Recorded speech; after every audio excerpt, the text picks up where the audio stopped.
is transition to our Blue Book panel discussion portion of our reunion. I'd like to introduce myself again. I'm Major Sam Liberty, and I'll be your untrained moderator for this portion of the Blue Book panel discussions. I kind of look at my role as somewhat of Geraldo Rivera, Oprah Winfrey, Phil Donahue, only without the looks or the paycheck. Again, on behalf of the Commander and staff of the National Air Intelligence Center, I'd like to welcome you to our Blue Book panel discussions.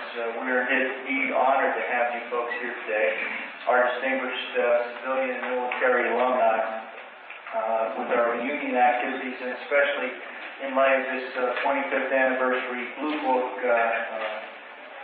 anniversary. Is it the 25th anniversary of the Blue Book or the opening of the closing? Okay. What we'd like to do is we have what we think is a pretty good show for you today. But in any event, our purpose in bringing together our Blue Book panel discussions is twofold. First, with the anniversary of Project Blue Book and the current media blitz of all the UFO-related news stories, we felt appropriate to, as I like to say, as Paul Harvey says, get the rest of the story from the real experts in the science and technology areas. Unfortunately, most of us today have been weaned on contemporary press and media which leans toward the existence of extraterrestrial activity. We want to use our time today to exchange stories about your work on the project and talk about any other work experiences which articulate the Intelligence Center's contributions to our national security. Our second purpose is to, well, how can we say, pass on down an oral history of each of your professional experiences to some of our less seasoned military and civilian professionals who now carry the charge for the National Air Intelligence Center. I encourage each of you to offer anecdotes of your Blue Book experiences. Our audience and staff are all very friendly and eager to listen to your story. It's important to note, as far as I know, that all Project Blue Book subjects aren't classified anymore. But I want you to be aware there may be some exceptions if we get into details of intelligence collection or analysis discussions which reveal modern-day activities or capabilities at the Air Intelligence Center. I'd like to point out again we have no media present today or other folks who will question your point of views or comments or anecdotes. We are, however, as you can see, taping this event for official historical purposes. What we'd like to do now, we've prepared a little video to try to set the stage for our discussions, which some of you may find humorous or thought-provoking, depending on your views. The video lasts about 15 minutes.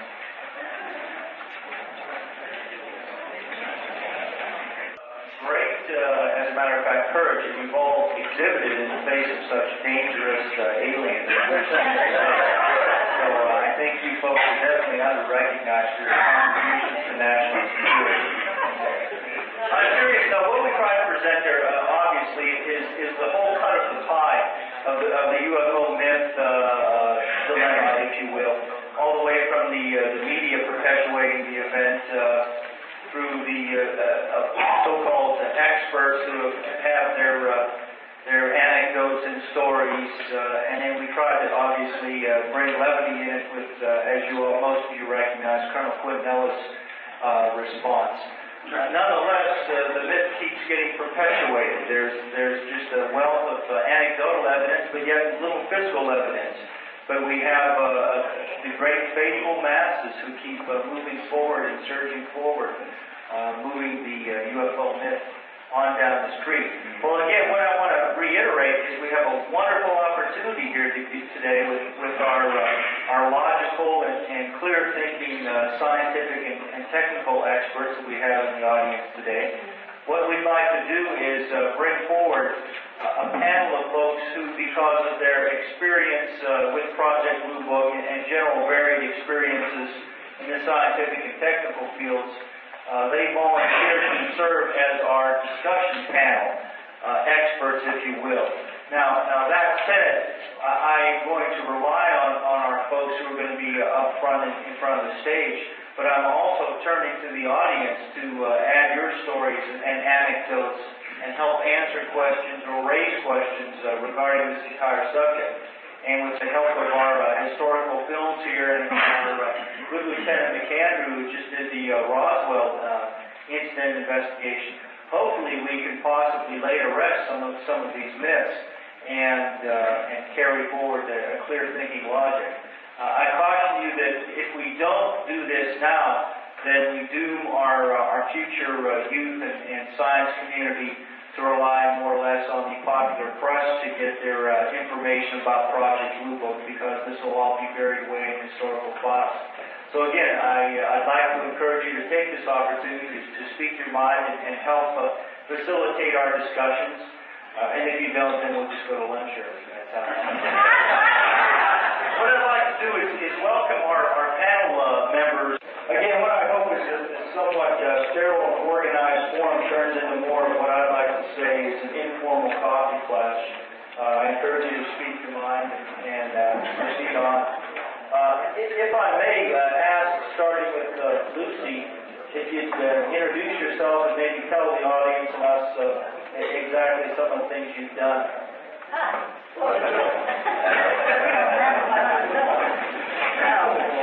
I am Lucy Roy, better known as Lucy.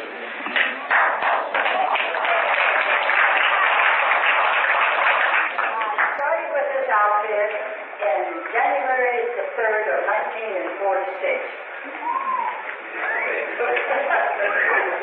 Anyhow, what I know about flying saucers or UFOs or unidentified or whatever you call them is it was in either in the spring or summer of 1947. I worked for the colonel who headed up the analysis division. And he said, well, he called me on Saturday morning. He got me out of bed and said, Lucy, we have some officers here that need to dictate a report. And I said, this is Saturday. And I'm just out of bed. And I don't have a car. He said, I'll send the car in after you. I said, okay, I'll get up. Oh, this Jane, but I'll send the car in after you. I said, fine. I get up and I go out to come out to the base. And there are two officers. Hollis. And I sit down and I'm taking dictation. And I thought, this is a joke. It's not April Fool.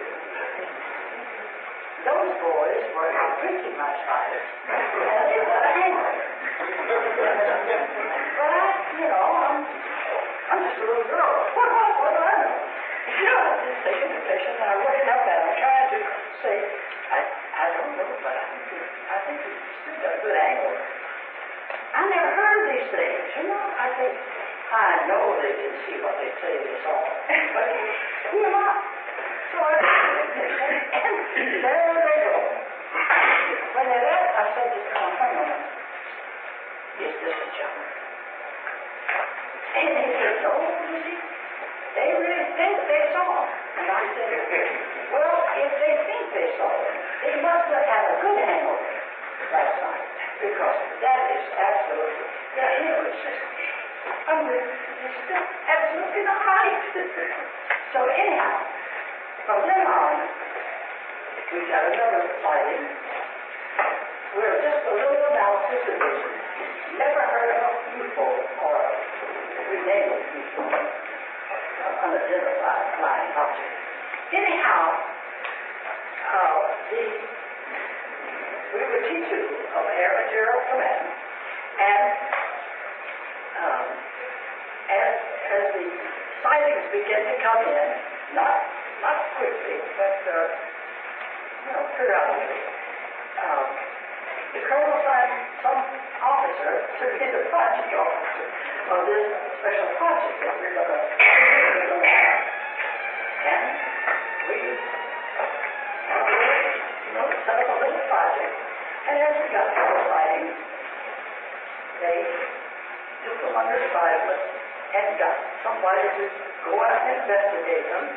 and ended up either they were unidentified or they were celestial or what. Anyhow,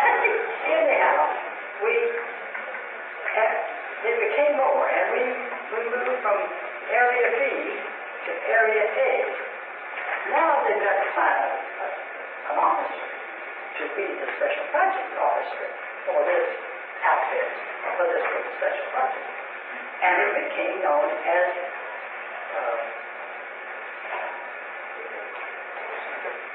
no, it was not Blue Book yet. Grudge and Sign. Grudge and Sign. Thank you very much. Well, when he gets to be 80, somebody will be around to help him.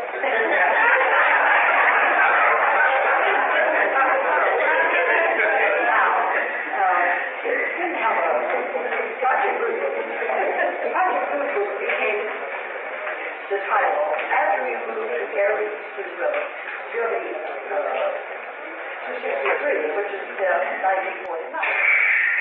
Then we Chapter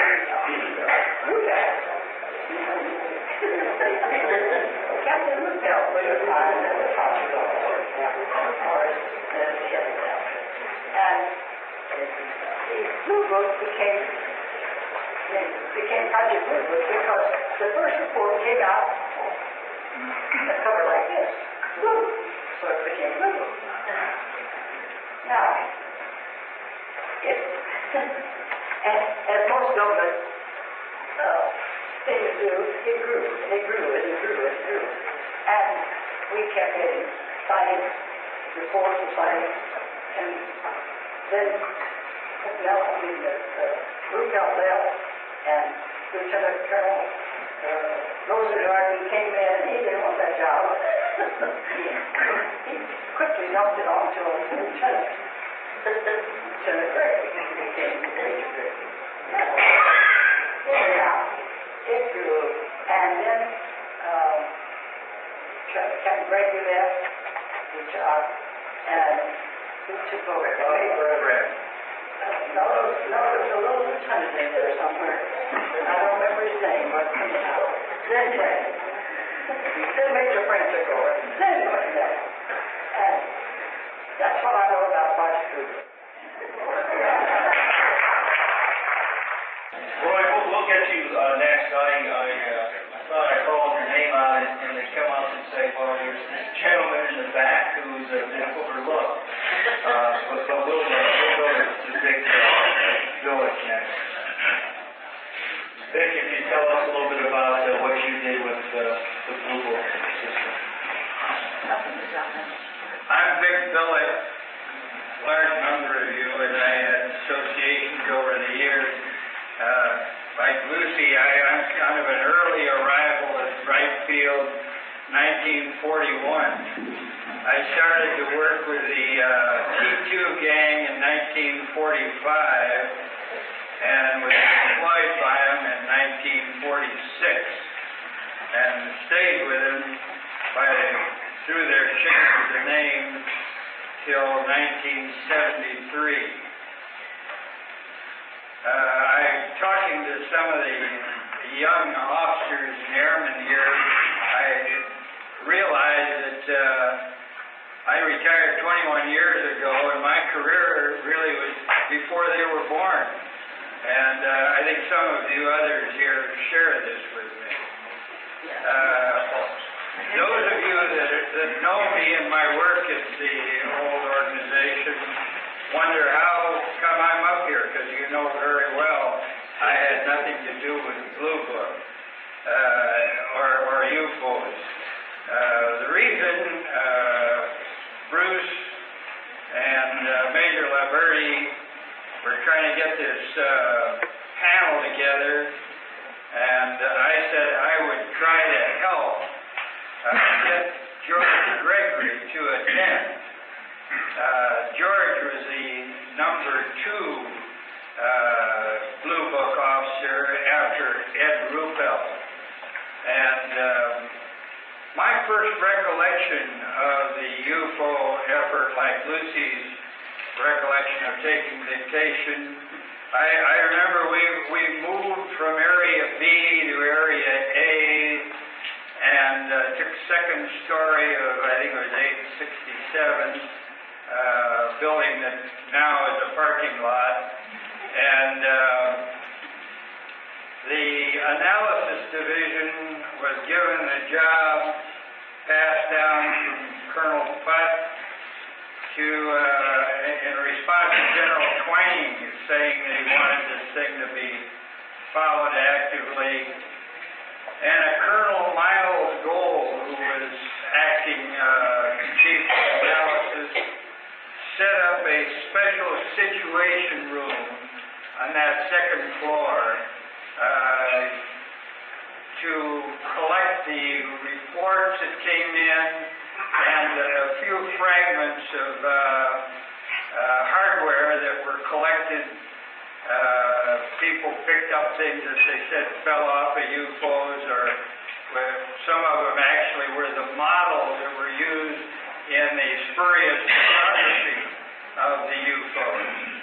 That situation room was probably 8 feet wide and 10 feet long, with a door on it that had limited access that only a few people got into.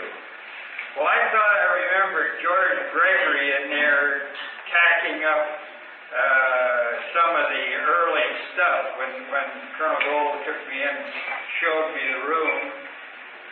This year when I talked to George and asked him about it, he said he didn't remember that he was involved at that time, but he certainly does remember later. George was I'd like to say a few words about him. He was got out of World War II, a captain. He'd been in the P-38 Group Snoop outfit of Elliott Roosevelt's reconnaissance in the battlefield, and was somewhat of had a World War career, a World War II career.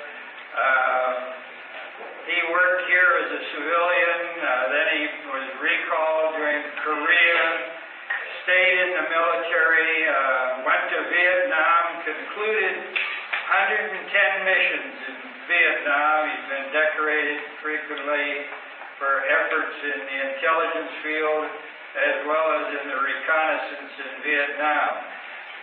I tried desperately to get George to come, and he's the person who should be sitting here. But unfortunately, he was scheduled to have a hip replacement, rework, an overhaul, if you will, right this date. So he could not be here. But George sent me a box. I wanted to show you the box. It's really a surprise. A beautifully arranged box. And in it, when I open it, I've got a 150-page summary of the whole UFO program. George has the implementing directives of the Project Blue Book all the way through. He picked up organization charts, some of the reports that came in that you saw in the movie, which was extraordinarily good. And then, of course, the final closure of the project. This is George's lifetime interest in the UFO effort. And he has, I think, created an outstanding document. I would like to make it available here for any of you seriously interested in what went on. They are all in plastic jackets, so some of these are irreplaceable documents, but you can come up and look them over. I am going to leave them here for view. It was our intention, I talked to Bruce Ashcroft, that we would pass this on down to the Air University to be in the UFO file. Well, we found out the Air University has sent their whole UFO file to the National Archives. So it is now our intention to pass this on to the National Archives. Greg has deeded them over to me with a legal document, so I have the responsibility for maintaining and then actually putting them into somebody's hands for permanent retention. I'd also like to mention that George's job, in addition to the UFO, he put together the Intelligence Collection Guidance Manuals for the collection of technical intelligence. And particularly the collection people and the analysis people here from back in the old days. Remember when Greg used to go around from desk to desk and collect the collection highlights of information that we wanted, and he put them together in what became Air Force manual, and he has documented all this and has a record of the whole affair for which he was decorated. He also points out that the center at that time had tried 2 contracts. And in those days we spent big money, $50,000, and the contracts failed to do the job, and Greg did them. And he did an outstanding job. And then third and lastly, Greg put together a military sketch of his own career. And I think this too is a astonishingly good document of a guy that went to the trouble to document his own career in a real fine heritage to his children. And all the children do have copies of it. But Greg has articles here on himself and publications, decorations, and so forth. Some of you that knew him well would probably like to browse in that. I also contacted Colonel Nate Rosengarten, who was recalled for active duty to then Attic in 1951, and he was head of, I believe, the Aircraft Division Analysis, or Aircraft Branch of the Analysis Division, and he said he was the one who appointed Captain Ruppelt to the requirements for an officer to be the first Blue Book officer. He said he appointed Ruppelt because Ruppelt was a real fine officer, did whatever he was asked to do in a real good fashion, and he knew he would do a good job. Try to get Rosie to be here to sit on the panel, because he actually went out on a couple of the reviews of officers who had seen flying objects, in particular 2 pilots in the Fort Monmouth area saw a flying object while they were flying a training mission, and at the same time that they reported these objects close to them, the Fort Monmouth is an Army electronics center, and the radar operators at Fort Monmouth were tracking the UFOs at that time to corroborate the information. Well, when Rosie sat in on the review with these officers, and then later, I guess, the analysis proved that the whole thing was, as many of them, tracking a weather balloon. It had automatic altitude compensation features in it. As the temperature changed, the balloon changed altitude, and all the evidence seen by the pilots and by the radar were corroborated with the behavior of the balloon. So I think there were a lot of instances like that.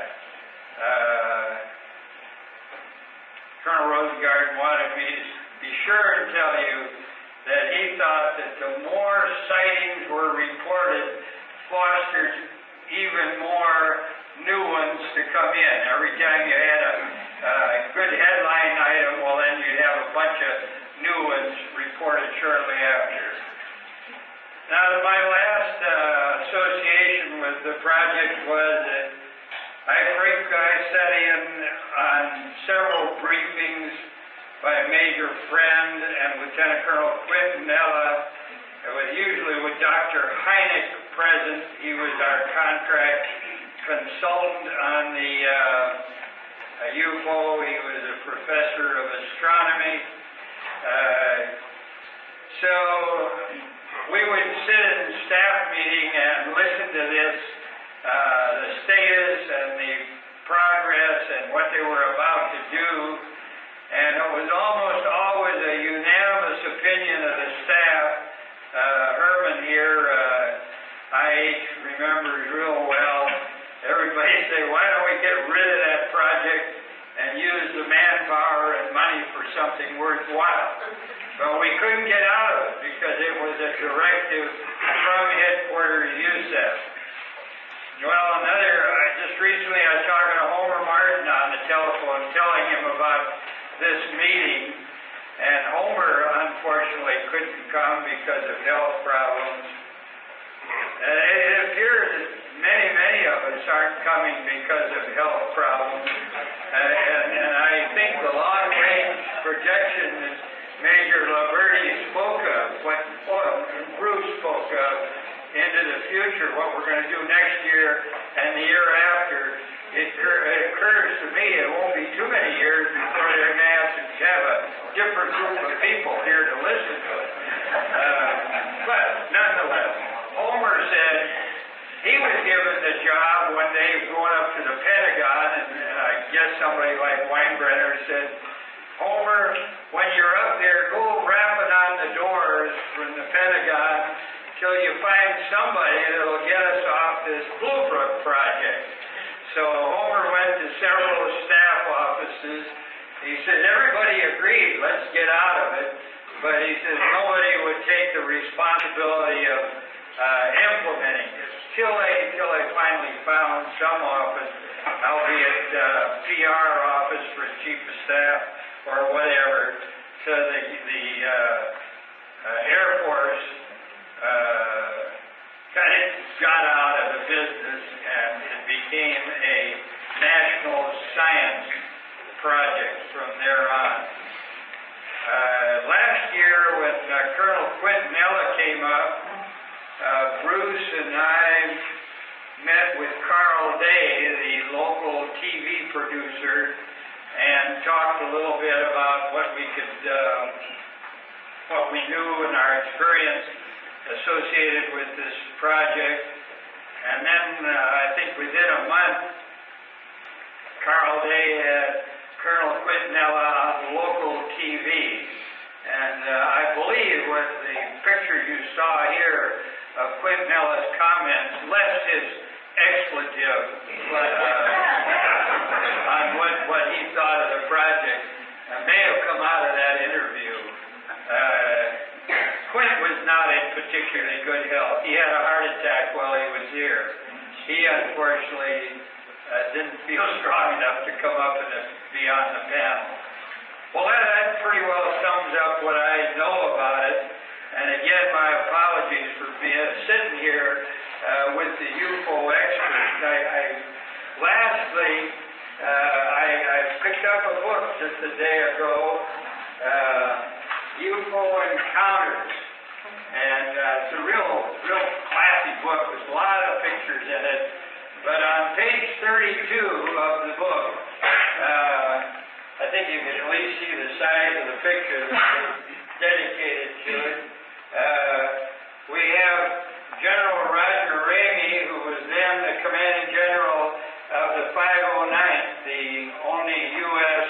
atomic energy delivery outfit in the Air Force then, speaking to General John Samford, who is the Assistant Chief of Staff for Intelligence.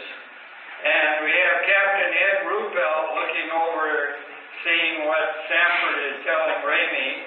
And then we have the illustrious Roy James sitting to my left, looking over, and Colonel Bauer in the background here, who was then chief of the analysis division, and Dr. Griffin, who was in our basic science organization. They had all gone up to the Pentagon to discuss what Roy is going to tell you about. But I just want to tell you that we've got at least one very prominent national figure in publication in our group here. That's about all I have to say. I'd be glad to respond to any questions. Bye now.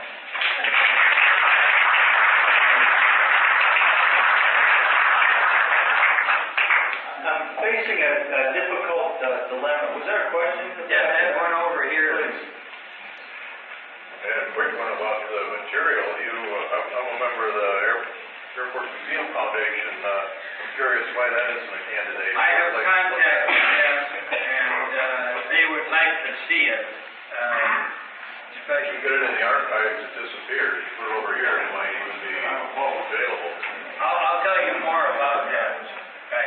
Question in the back. Yeah. Mr. Kelly, no one has mentioned the little green men, and anyone that knows that I've worked at the base are always asking me about it. So I will tell you all about the little green men. When we worked in the old Quonset huts, we had a queue party in the warehouse across the street. German prisoners were kept there during the war. And to amuse themselves, they put murals on the wall. They had the hula hula girls, they had all sorts of things, and they had little green men. And loose lips people went home and mentioned little green men at the base, and that's what I tell people, but nobody believes me.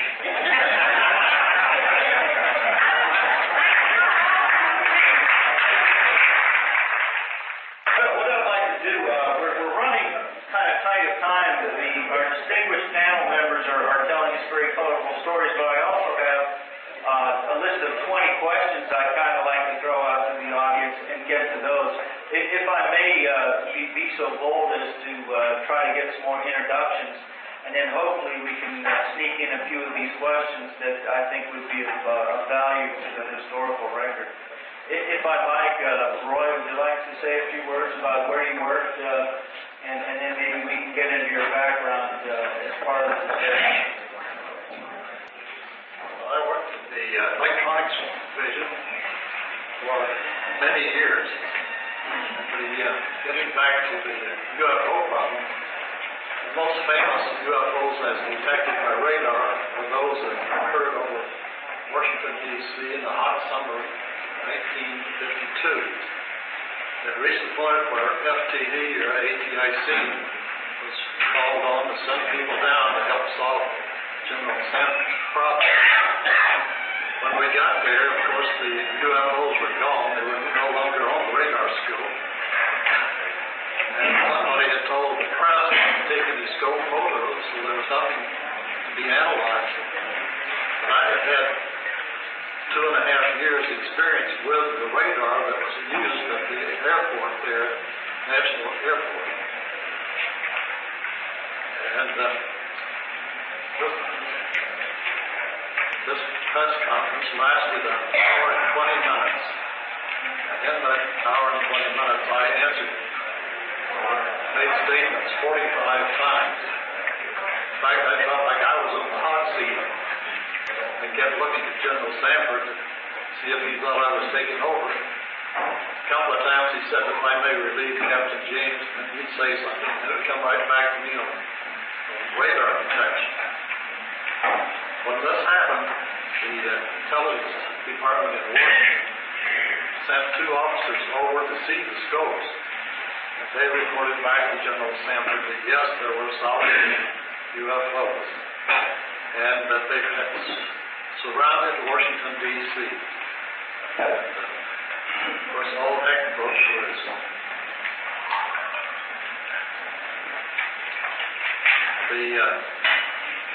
My experience with this type of radar I was familiar with the weather effects that cause detection of ground targets that are not normally seen. And I postulated over and over that that was what was going on.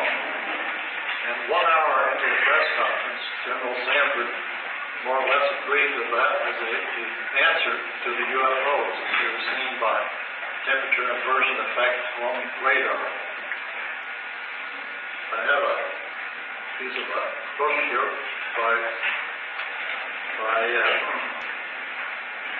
Dr. Donald Menzel. He wrote a book on the world of flying saucers. And in this report, he reports that by dawn, this fantastic war of the angels, radar signals, had ended and the postmortems had begun. One radar expert who kept his head in spite of the hysteria was Captain Roy James of ATIC, who immediately recognized the targets as caused by weather. I did that without ever seeing the targets on the scope. Today, this is the answer.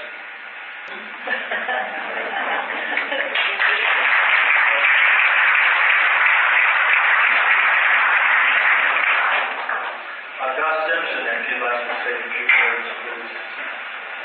Like Vic, I started at STD T2 in 1946. Prior to that, as I remember, Vic was in the Armament Laboratory, I was in the Materials Laboratory, and was talked into joining T2 by a fellow named Charlie Noggle, who especially was Rhode Island red chicken.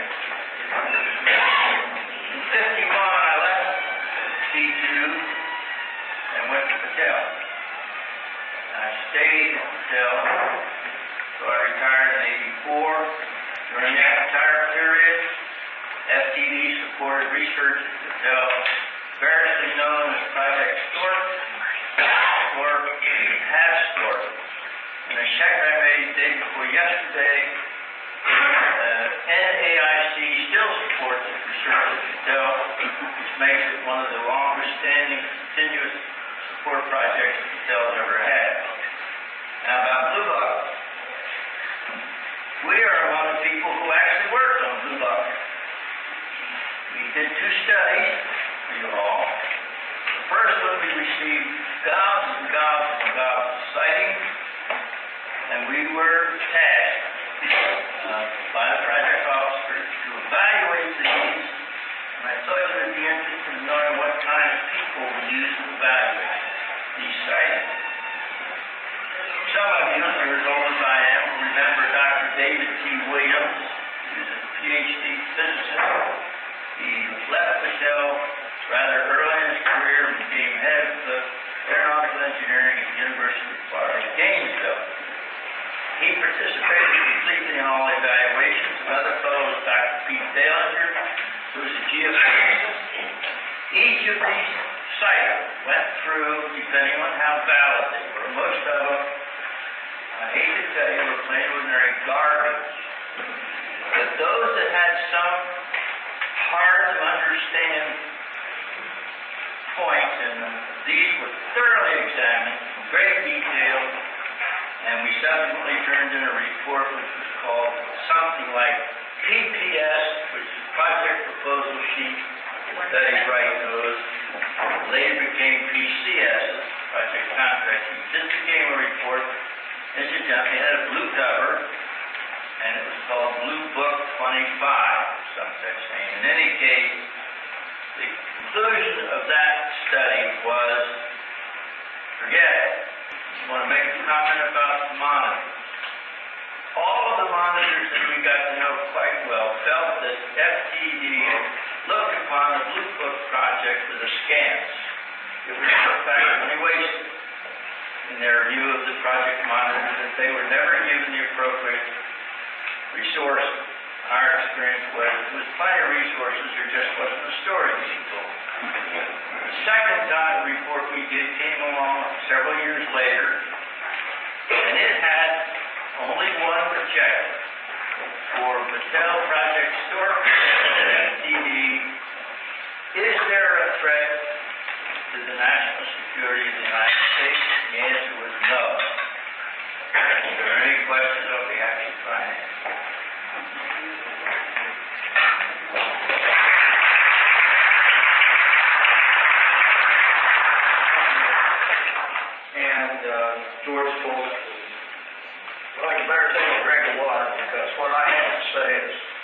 pretty dry. To begin with, at that time, FTD's intelligence department attracted a unique group of both military and civilian personnel. While they were not misfits or eight balls, they did march to their own drums, and sometimes without a drum. The first knowledge I had of flying saucers, or what later became flying saucers, was an officer by the name of Snyder, Bob Snyder. I think at that time he was a major. And all the intelligence reports used to channel through to him, and then from there they were distributed out to some of the other people. And at that time, I think he was slated to be he had a clearance above secret, so at that time clearances meant a lot more than they do now.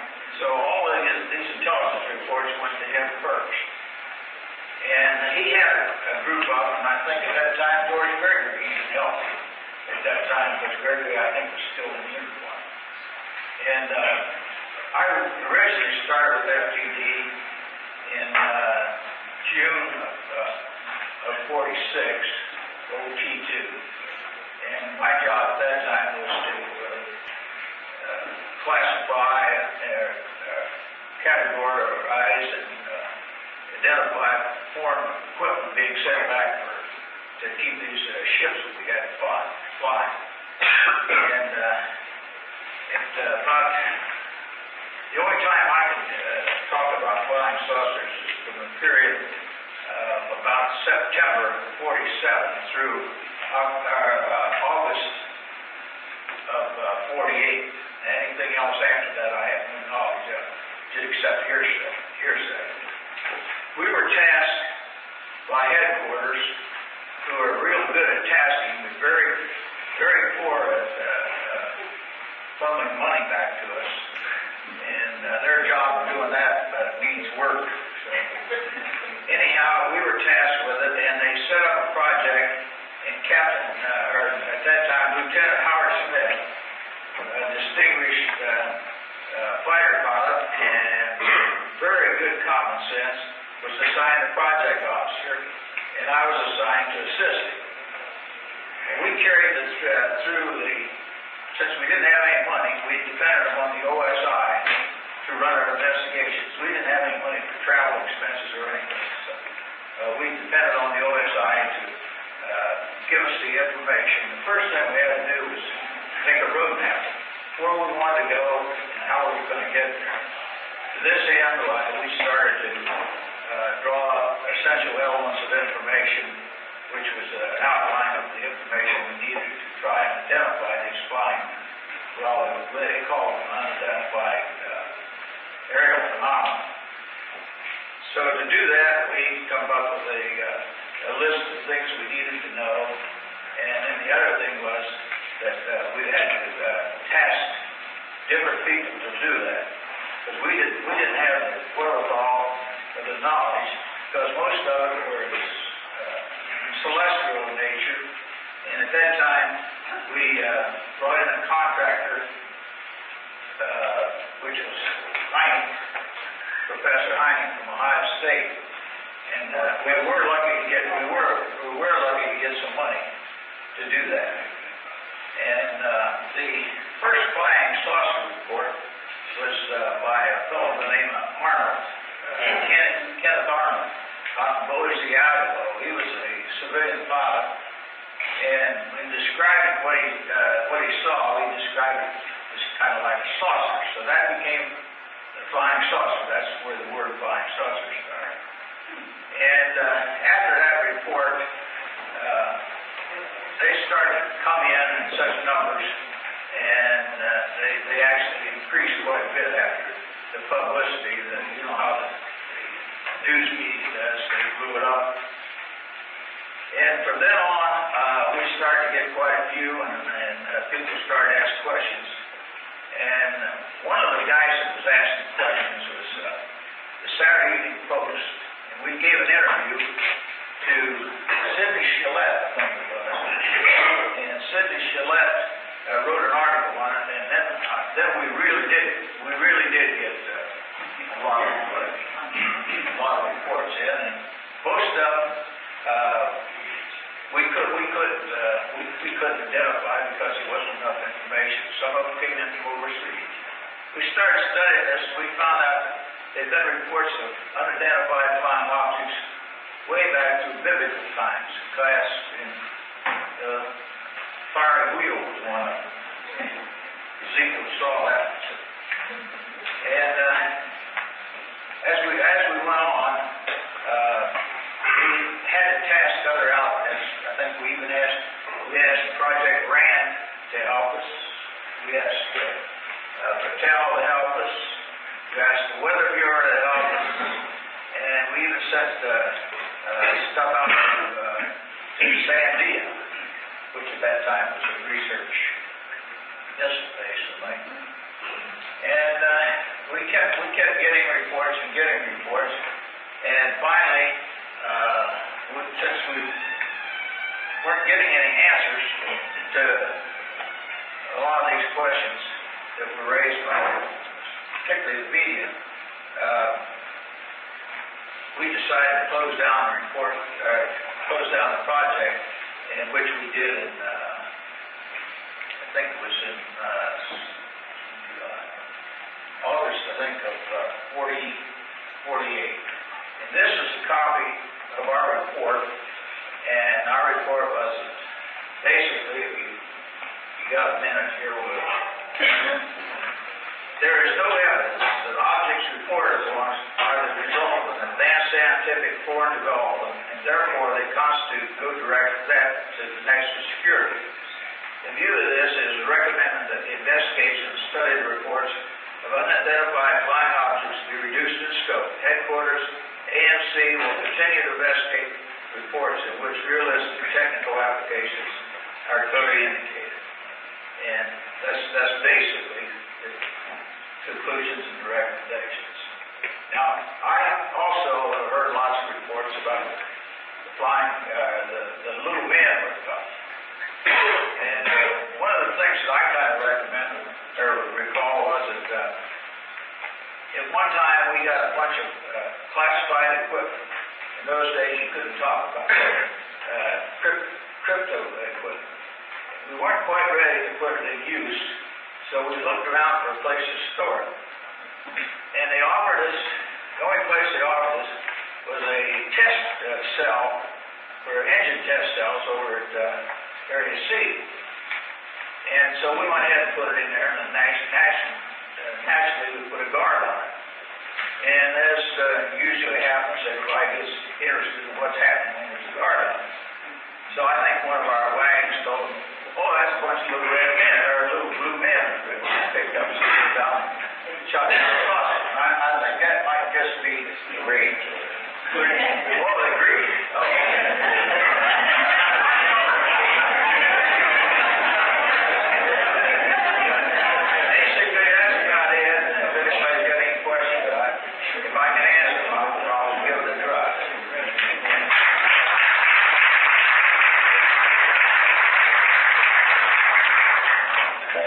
George, we have about 5 minutes left in the scheduled program. What I'd like to do is have Lieutenant McAndrew tell you some of his adventures. Indeed, we're fortunate to have him with us today. Many of you may already be aware that the Air Force just released another investigation that concluded that there was no findings at where is it now? Roswell, New Mexico. Yes, we have a question in the back? Really not a question. My name is Jeff Gressman. Sometime during my career at Addington FTD, George Gregory worked for me, and he used to run his reports by me. George was probably one of the best writers I've ever seen. His reports used to go up to Francis Arcier. Francis put them in the King's English, and then they went up to Washington to some lieutenant colonel. Now, about everybody that was associated with this flying saucer business at that time wrote a book. The lieutenant colonel that these reports went to in Washington wrote a book. George Gregory never did write a book, yet he's one of the best writers I have ever seen. And you always have, during that period of time, you always had a lot of sightings when somebody was about to write a book. I think it started with a Major Keyhole with the Marine Corps Major. He wrote a book, and before the book was published, there were a tremendous amount of sightings.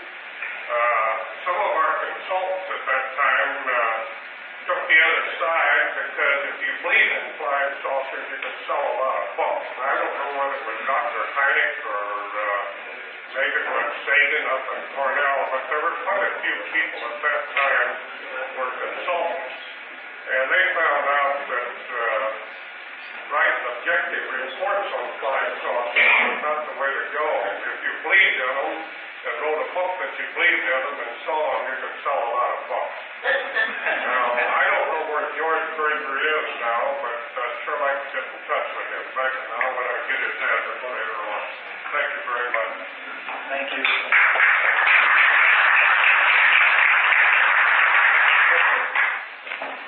Okay, I'll go over here because I don't have my back to the panel. But I think I can make some remarks that are germane on this UFO subject. First of all, in the mid-40s, I was a B-29, B-50 flyer.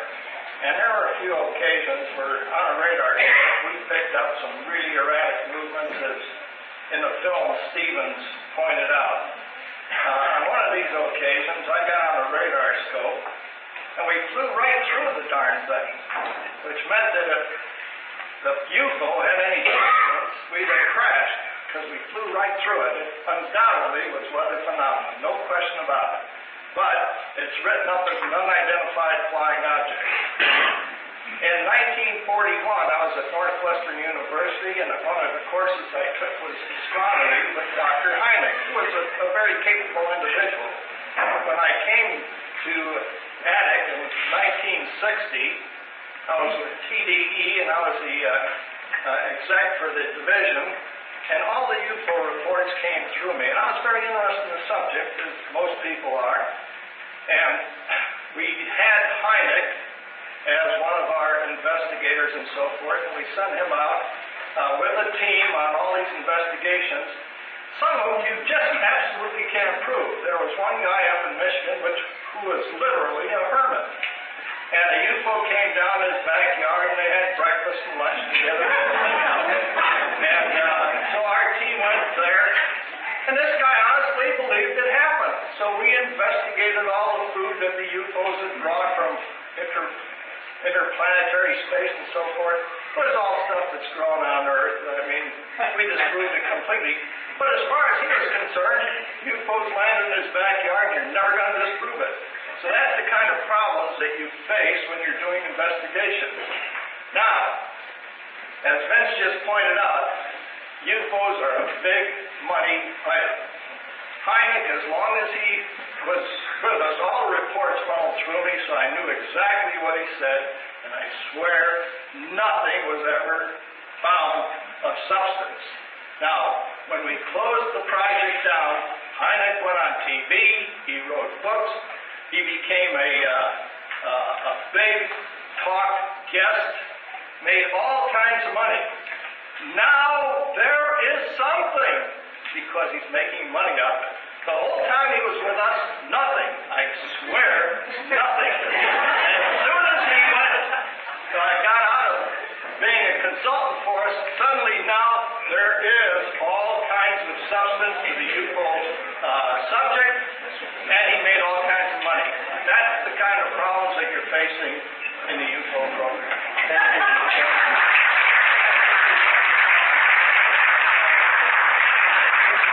Winding down from the title of what you're saying, I just saw the latest issue of Aviation Week in Space Technology, and they've uncovered through video, slow motion video, some kind of occurrence, meteorological occurrence where there's these red sparkles and blasts of reddish light that occur over thunderstorms that they've never really captured before. So this meteorological phenomena, I think, hasn't been given enough credit in the popular press.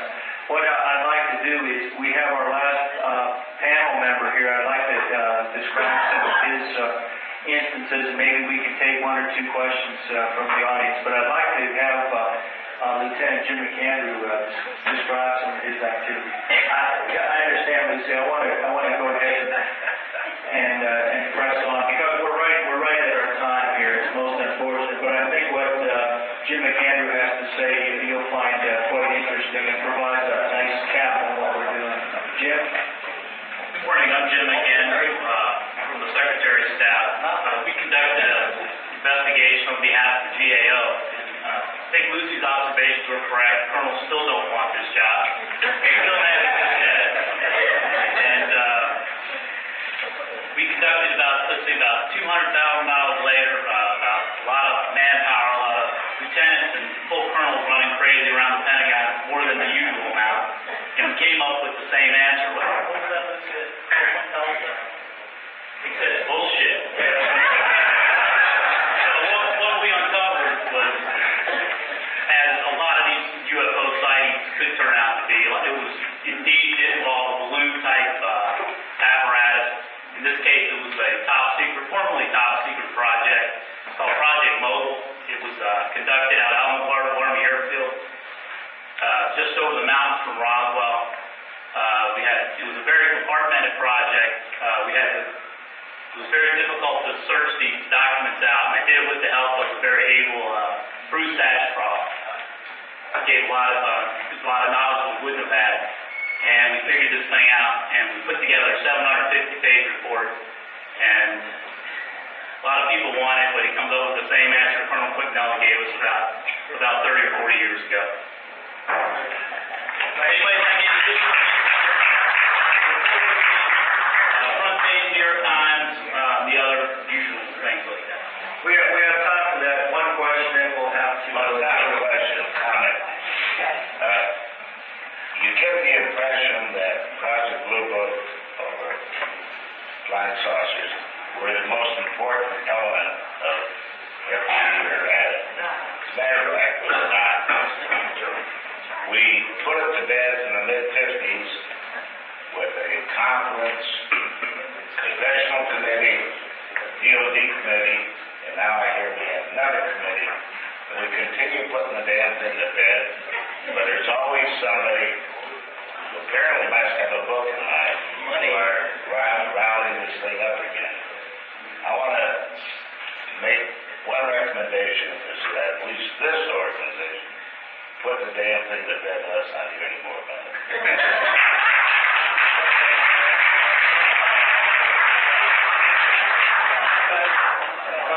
Unfortunately, I'm getting the high sign from the back. We're going to, after I thank our panelists, we're going to break for the group photo, and I'd like you not to miss that because lunch follows after that. Again, on behalf of the commander and Bruce Ashcroft and all the folks that helped set this up today, I'd like to thank our guests, our panelists, for their stories and anecdotes. Thanks for the good questions we had from the audience. Of course, we didn't get to cover all the questions we had, but indeed the statements and remarks and questions from the audience were nested in what we wanted to discuss. I agree with the last gentleman's comments. Indeed, I'm wondering if the Air Force, this building, can do anything more, put things to bed. But if you answer yes to that question, I think it's incumbent that you're always going to have, as Colonel Braun Brown said in front of your schedule there, it's that small, tenacious group, that small percentage of folks who want to hang on to the unexplained instances as their reason for having faith in this entire phenomenon. But it is not the mission of FTD or the United States. We have determined that it's not a technological threat. Indeed. The United